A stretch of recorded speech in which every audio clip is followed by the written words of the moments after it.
अस्सलाम वालेकुम my sweet YouTube family. Hopefully आप सब लोग ठीक होंगे, खैरियत से होंगे, मज़े में होंगे। अल्लाह ताला आप लोग इसी तरह अपने घरों में खुश आबाद रखे, हंसता मुस्कुराता रखे। आमीन सुम आमीन या रब्बुल आलमीन। मैंने कपड़े वॉश किए हुए थे तो मैं आज वो इस्त्री कर रही थी और आज रमज़ान का दूसरा दिन था और साथ साथ में बहुत सारे घर के काम थे जो हमने साथ लेकर चलना है। और आज रमज़ान का दूसरा दिन और आज मेरा भाई ने ना स्टेटस लगाया हुआ था, अम्मी की कब्र पर गया होगा और अम्मी की कब्र का स्टेटस लगाया हुआ था। और जब मैंने वो देखा और मेरी आंखें भर आई। वैसे तो अम्मी हर टाइम हर वक्त याद आती है, लेकिन रमज़ान में उससे भी ज़्यादा याद आती है क्योंकि अम्मी की रमज़ान में डेथ हुई थी। आज मेरे से वॉइस ओवर नहीं अच्छे से हो रही और बस रमज़ान में अम्मी इस दुनिया से चली गई। अल्लाह मेरी अम्मी को करवट करवट जन्नत नसीब करें। आमीन सुम आमीन। आप सब मेरी अम्मी के लिए दुआ कर दिया करें और ख़ास तौर पर रमज़ान में मेरी अम्मी को पढ़ कर बख्श दिया करें। और हम भी माशाल्लाह कोशिश करते हैं अपनी अम्मी को पढ़ के बख्शा करें और अल्लाह ताला मेरी अम्मी को जन्नत फ़िरदौस के आला मुकाम में रखे।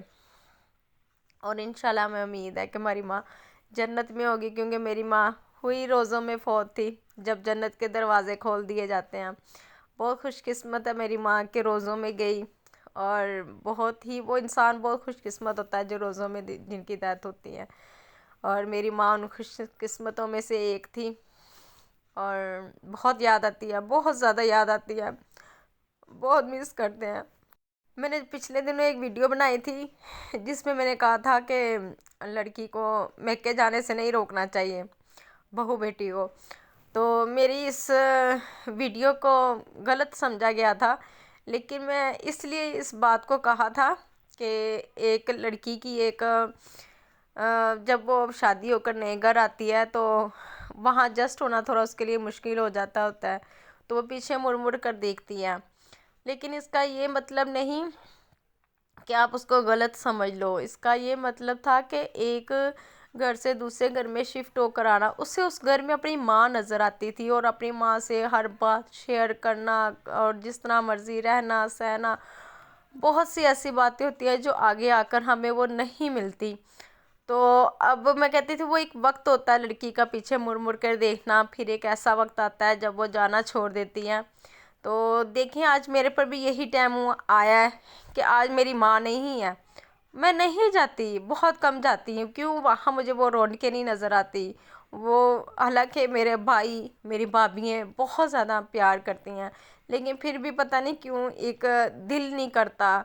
तो बड़ा जो माँ के साथ रौनकें है ना वो किसी के साथ भी नहीं है। चाहे जो जितना मर्ज़ी प्यार दे दे लेकिन माँ जैसा प्यार कोई भी नहीं कर सकता।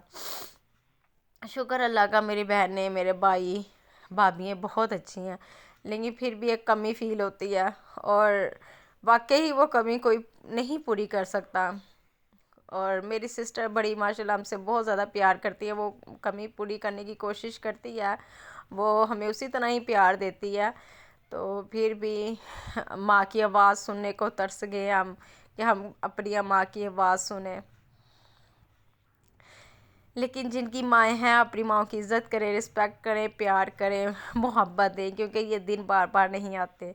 जब वो हमारे पास नहीं होते ना तो फिर हम बहुत रोते हैं उनके लिए, और जब वो हमारे पास होते हैं तो हम उन्हें कदर नहीं होती। और आज मेरा दिल कर रहा था मैं अपनी माँ को फ़ोन करूँ और आगे से मेरी माँ बोले।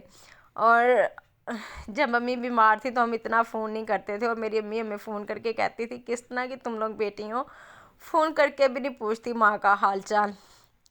कितने कितने दिन, 4 4 दिन, 5 5 दिन, पूरा पूरा हफ्ता गुजर जाता था और हम अपनी माँ का फ़ोन करके हाल चाल नहीं पूछती थी। आज उस वक्त को दुख होता है कि हम अपनी माँ का हाल चाल तो पूछ लेते हैं, हम अपने बच्चों में अपनी ज़िंदगी में इतने मसरूफ़ हो जाते हैं कि पीछे मुड़ कर नहीं देखते। तो बड़ा आज दिल मेरा भर आया। और माँ की वो जब कब्र देखी, मेरे भाई ने वो लगाया मोबाइल पे स्टेटस, तो बड़ा दिल बहुत दुखी हो गया था। फिर मैंने अपने बच्चों की तरफ देखा और मुझे ये आया कि जैसे मैं अपने बच्चों के बगैर नहीं रह सकती और मेरी माँ भी हमारे बगैर नहीं रह सकती थी। मेरी माँ कहती थी मुझे दुनिया से जाने से डर नहीं लगता, लेकिन मुझे ये है कि मेरे जितना प्यार तुम लोगों से कौन करेगा, और वाकई ही किसी ने नहीं किया। माँ जैसा प्यार कोई नहीं कर सकता, क्योंकि माँ माँ तो सिर्फ माँ ही होती है। उसके बारे में क्या अल्फाज कहूँ, जितने अल्फाज कहूँ उतने कम हैं। इसलिए जिनकी माएँ हैं अपनी माँओं की इज़्ज़त करें, रिस्पेक्ट करें, प्यार मोहब्बत करें, क्योंकि माँ एक बार नहीं मिलती है। जब वो चली गई वापस कभी भी नहीं मिलेगी, फिर सिवाय पछतावे के कुछ भी इंसान के पास रहता। और अल्लाह ताला मुझे इसी तरह अपने बच्चों में खुश आबाद रखे, मेरे हस्बैंड को सेहत वाली ज़िंदगी तंदुरुस्ती दे। आज मैंने जो फ्रूट चाट बना रही थी, क्रीम चाट बना रही थी, तो मैंने ये सारे फ्रूट वगैरह काट लिए हुए थे और मैंने इसमें स्पेगेटी डाली थी और बहुत मज़े की ये बनी थी। अफ्तारी में बना रही थी, सहरी की मैं इतनी वीडियो बनाई नहीं, आज तो अफ्तारी में ये बना रही थी। साथ में मैंने वीडियो शूट कर ली और इसमें मैंने क्रीम में मिक्स किया वो काली मिर्च और चीनी, और मैंने अच्छे तरीके से बीट करके तो फिर मैंने ये फ्रूट जो काट लिए थे सारे छोटे छोटे, तो जो फ्रूट्स आपके पास हैं 3-4 तो वो आप डाल के इजीली बना सकते हैं। ज़रूरी नहीं कि आपने सारे फल लेने हैं थोड़े थोड़े तो फिर ही ये क्रीम चाट बनती है। नहीं, आपके पास जो सस्ता फल है वह आप उससे भी बना सकते हैं। ज़रूरी नहीं कि हर चीज़ आपने लेनी है तो फिर ही जाके ये बननी है। मैंने भी इसी तरह किया था, जो सस्ते फल थे, सस्ता फल तो वैसे अब इस दौर में कोई भी नहीं है, लेकिन जो अवेलेबल थे मैंने वो काट कर, तो साथ में ये पिस्ता बादाम तो मैंने ये डालकर तो क्रीम चाट बना ली। बहुत मज़े की बनी थी, बहुत मज़े की बनी थी। और यहाँ पे मैं आलू की कतलियाँ बना रही थी। आज ज़्यादा इमोशनल हो गई हूँ मैं कि मेरे से वॉइस ओवर बहुत मुश्किल से हो रहा है। और यहाँ पे कतलियाँ बना रही थी मैं, इसमें बेसन में नमक और मिर्च डालकर बस इसको मैंने ब्लेंड कर दिया था। और यहाँ मैंने हाथ से मोबाइल पकड़ा हुआ था और मुझसे सही से ब्लेंड नहीं हो रहा था, फिर मैंने मोबाइल रख के फिर मैंने ब्लेंड किया। फिर इतने में मेरे हस्बैंड आ गए तो कहते लाओ मैं बना के देता हूँ तुम्हें ये मैंने कहा थके हुए आए हैं, कह रहे नहीं मैं बना लेता हूँ। तो फिर हस्बैंड साहब ने यहाँ पे आके कतलियाँ बनाई और इनको बहुत ज़्यादा पसंद आई ये वाली कतलियाँ आलू की ना। इस बार इन्होंने मेरी हेल्प कराई साथ में। तो इस बार वैसे भी इस रमज़ान में मैं बहुत फ्री थी, क्योंकि पहले रमज़ानों में मैं बहुत ज़्यादा बिज़ी रहती थी, बहुत ज़्यादा। तो इस रमज़ान में मैं इतनी बिज़ी नहीं हूँ, फिर इसलिए अपनी अफ्तारी और सहरी हम अच्छे से बना लेते हैं। नहीं तो हस्बैंड समोसे लगाते थे ना, तो फिर समोसे बना बना के मैं थक जाती थी, तो फिर ये काम मेरे लिए बड़ा मुश्किल हो जाता था। लेकिन शुक्र है अल्लाह का, अल्लाह ताला जिस हाल में हमें रखे हम शुक्र अल्लाह का अदा करना चाहिए। शुक्र है अल्लाह का हम जिस हाल में भी हैं। और आज दूसरा रमज़ान मुबारक था और बस ऐसे ही पता भी नहीं लगना रमज़ान गुज़रते का। और यहाँ पर जी हमने अपना डाइनिंग टेबल सजा लिया हुआ था। ये हमारी क्रीम चाट, और क्रीम चाट जो सी है ना वो नट्स के बगैर बिल्कुल भी मज़े की नहीं लगती। इसमें बादाम पिस्ता अखरोट लाजमी होना चाहिए, जिसकी वजह से बहुत ज़्यादा मज़ा आता है। तो यहाँ पे हमारा दस्तरखान लग चुका था और हस्बैंड साहब तिलावत सुन रहे थे ये, और बस हम लोग रोज़ा खुलने वाला था, बस रोज़े की तैयारी में थे। आलू की कतलियाँ बनाई थी, फ्रूट चाट थी, बस आज मैंने ज़्यादा इत्माम नहीं किया था।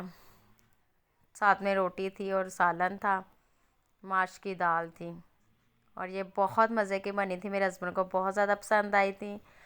और आप लोगों को मेरी वीडियो कैसी लग रही है? अगर आप लोगों को मेरी वीडियो अच्छी लग रही है तो प्लीज़ मेरी वीडियो को लाइक करें, सब्सक्राइब करें, शेयर करें और अपनी दुआ में ढेर सारा याद रखें। कल मिलेंगे एक नए व्लॉग के साथ, तब तक रखिएगा अपना ख्याल और हमें रखिएगा दुआ में याद। अल्लाह हाफिज़।